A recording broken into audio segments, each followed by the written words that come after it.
Tell me why I did just come from the gas station and I did just tell the man that ran that gas station, which was an Indian man, I did let him know that if he wouldn't be nicer to me, I would call the black people on him. He ain't like that. But it's true. It is true because they are really rude. And I told him that. How you mad at me because you and all these other people came to the hood and y'all treat us wrong? And then he was just like, I don't understand why would you say you'll call the black people on me? Those are some good people, some of my best patrons. I'm like, of course they would be some of your best patrons when you have your business in the hood. You know what I mean? So we had a nice, long conversation where I had to educate him. I'm like, and I did say you're not from here because he mentioned I said he's not from here, and I meant like you're not from this area, you're not from the country, even though he's Indian. I know he's not from the country, but you know what I mean. So he was just like, well, you said I'm not from this country, and then you're saying you're cool to black people. Yes, sir, because you put your hand on my face and did that when I was like, excuse me, can you hear me? Are you visible? Like, I need something that's right behind you, and you're not paying attention to me. Like, can you hear? And he was like, yeah, yeah. And then I was like, hey, my hand in his face. I was like, don't be swatting at me. You want to get whacked? Like, what are you doing? Putting your hand in my face. I will hit you.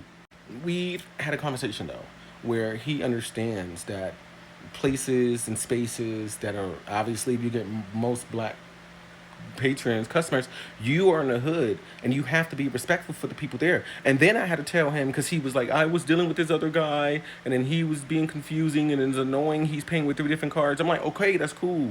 But explain that to me. Just tell me, hey, I'm busy.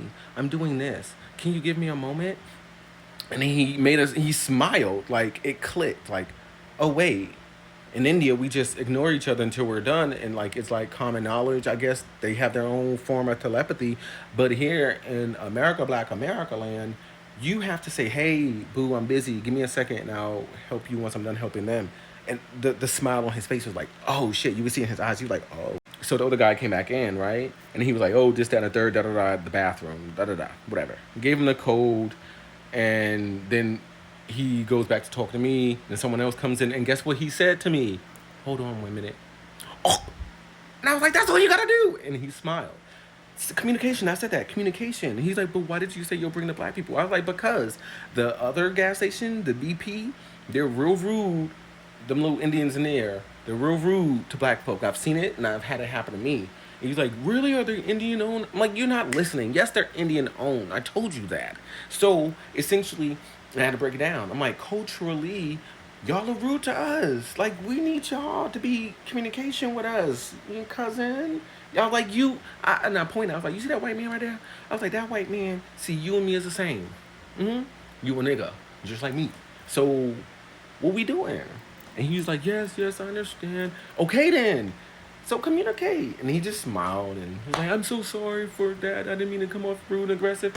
You did, but I accept your apology. We're making progress. I can call off the valley, what do you call a rally wagon? Stay home. Don't come, guys. Not this time.